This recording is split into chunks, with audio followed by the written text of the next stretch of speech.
So this doesn't happen to girls, it happens to guys, that after 2 minutes they get incredibly attached to something, anything, or anyone. Yeah, they meet some little puppy, the puppy at the pet store, and they start playing with the little puppy. And the puppy, does puppy things, and the guy, after 2 minutes, is completely attached. He might have hated dogs in general, and maybe even puppies in particular, before meeting this particular puppy. But he just plays with it a little bit, just 2 minutes, and he adores the mutt. And of course, this happens with women. Oh yeah, come on, you and I both know this, man. See, we talk to some woman for 2 minutes, and she's interested in whatever stupidity we have to say, and all of a sudden we think that we're in love with the bitch. We think that she's going to be the future mother of our children. We've interacted with her like maybe we've spoken to her maybe literally 20 words, and she's just smiled and been polite, and we think, oh, she loves us. She wants to build a life with us.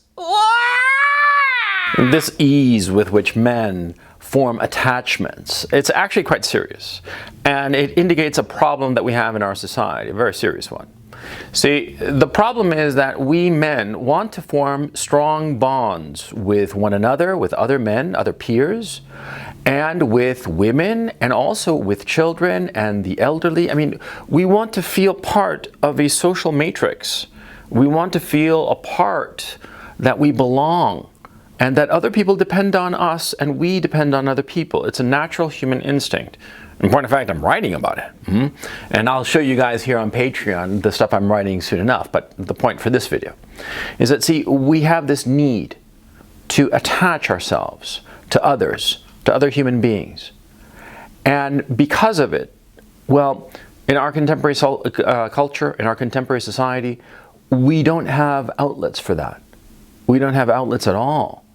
And so that's why we find ourselves, guys, getting all attached to other people on the flimsiest of pretexts. Like the example before, you meet some chick, it doesn't matter where, you meet her anywhere, and she's polite to you, she's nice to you, and she smiles at you in a completely platonic, harmless, just being nice. And because we have such lack of connections, we automatically assume that this trivial interaction is far more serious than it actually is. You got to guard against it. You got to guard against it, and you got to understand that, see, the normal everyday relationships that you have are not real relationships. And you have to be careful that you don't ascribe to these very casual and very superficial relationships a weight that they do not have. Online, women talk about this a lot. Online, women will talk about how they met some guy, John Smith. And John Smith was a nice guy and helped her out on a bunch of little things. Maybe, changed the tire on her car or some shit like that, right? And she thought that John Smith was just the nicest guy imaginable. And then all of a sudden, John Smith just blows up at her because she isn't responding romantically to him. And she never saw him romantically. She just thought he was a really nice guy. And just looked at it like that. And he completely misinterpreted it. It was all in his head. And his frustration eventually got to a boiling point, and he blew up. Now, whose fault is that? Huh? Because in my hypothetical, that happens a lot of times, the girl is not leading him on. She's just being nice, okay? And the guy blows up. So you say to yourself, well, it's the guy's fault. Well, yes, it is the guy's fault in this particular case, perhaps. Hypothetical though it may be. But in a broader sense, it's our culture. Our culture has so atomized us. It's atomized us and makes us feel so alone. And it's atomized us because, see, atomized people tend to be more efficient. Because once people are atomized, it's easy to sort them into different tracks. Here are the firemen, here are the accountants, here are the doctors, and over here are the lawyers, that sort of thing. It's much easier to sort people when they're atomized, and therefore use the workforce more efficiently. And that more efficient workforce creates the material abundance that we have all around us. I mean, do keep in mind, you might be broke and living in your mom's basement, perhaps. But the fact is, right now, is the most materially abundant period in human history. It's remarkable, and it's because of this system. The system is very efficient in creating material abundance by way of atomizing people. But the flip side, we all feel so alone, so incredibly alone. And in that loneliness, we attach ourselves to the first passing person. Not necessarily just a girl or a puppy. It could be like another guy that you think that the guy is like your best friend when you barely know him. It's just this need, because we're all feeling so incredibly lonely. And the important thing is that if this happens to you, you have to understand something very important, very key. This is happening to all of us. We all feel this way. We all feel this lack of human connection, of real human bonds between one another. We feel it. And we feel its lack, and we feel that we have to connect to other people, that if we don't do it, we're going to drown, we're going to die, something horrible is going to happen to us. And so we strive towards forming these connections, and often we try to form them where there is no place for them. I mean, this isn't an easy video, okay? Because I'm not really giving you an answer. I'm not telling you what to do to fix this situation.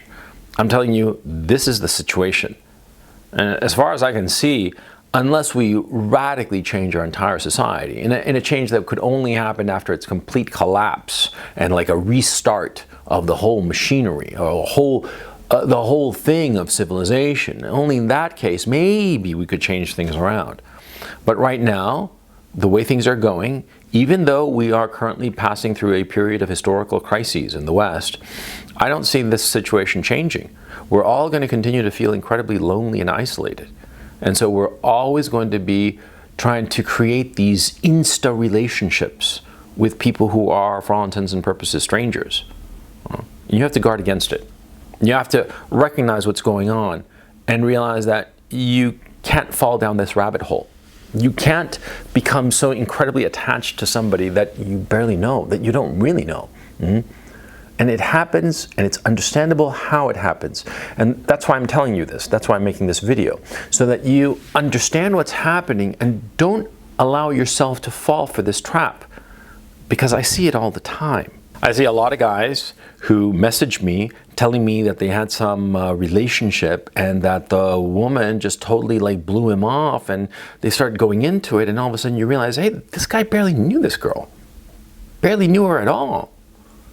And I see all kinds of these messages, and in point of fact, one of these messages that I got is the reason that I'm doing this video. I'm not going to go into the details of it because it's frankly kind of embarrassing for the guy, because the guy, he just thought that he had like a far more profound relationship with a woman, a cashier at a supermarket. He saw her every day and thought that there was like a connection there. There was no connection. But he attached himself because he had no one else to whom he could attach himself. And that's the problem. I'm not going to lie. There were times in my life that I felt that way. And you know what I did? I got a dog. Yeah, simple as that. Yeah. I remember like 98 or so, I was feeling so goddamn miserable. I was living in LA. I just hated it. I traveled a lot during 98. Just to get away from LA because I just hated the city. I felt so incredibly lonely and alienated from everybody there. And I decided to move to New York City because I had more friends there and whatnot. But of course, I moved to New York City and all these friends were very busy with their lives and work and whatnot. And so, you know, I had a lot of free time on my hand, and I didn't feel connected to anybody.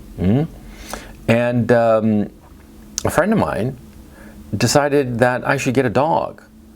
And she convinced me to get the dog, because what was going on at the time was pretty funny. She was trying to convince her husband to have a kid. And the husband was like kind of iffy about it. And so she figured, well, maybe if you get Gonzalo to adopt a dog, then it'll give my husband the idea that, oh yeah, you know, like a little creature in the house would be a good idea. It was warped thinking if you think about it. But anyway, that was actually her thought process.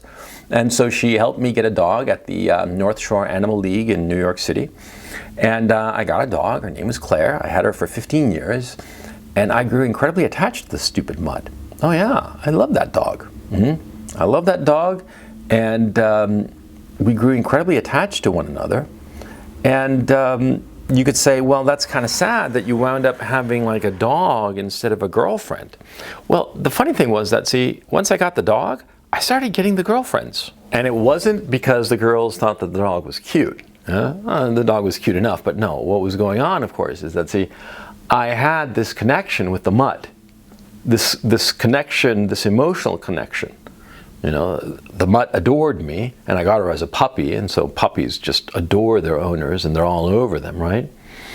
And because of that, because I felt it, I felt this connection with the stupid mutt, other people noticed it. Women noticed it. Women noticed that I had a connection to something else, not them.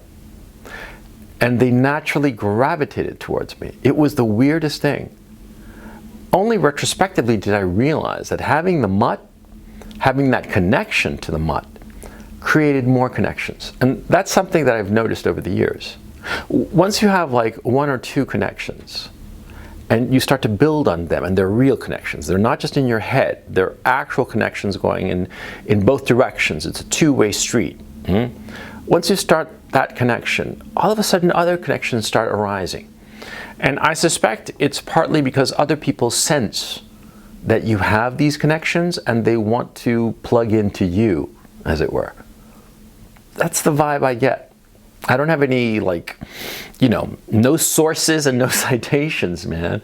But that's the thing I feel, and it happens. Anyway, that's my thinking on this subject, okay? I feel, how could I put this? When I read this one particular email from a fan, and I'm always grateful to fan mail, it's an incredibly flattering thing, but when I got this email, I felt so sad for the guy, you know, because he went on to some detail to describe his situation with this girl. And this girl who didn't know he existed, I mean, she was nice to him because it was her job even, you know? She's a cashier in a supermarket, come on, right? And he completely misinterpreted it because he needed that connection. And the thing is, see, I can't mock this guy because we all need human connections.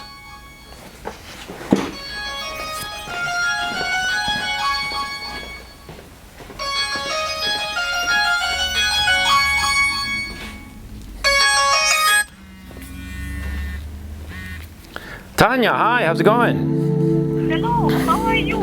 I'm doing great. I'm so sorry. I left my phone in my office and I haven't been in my office for a couple of days.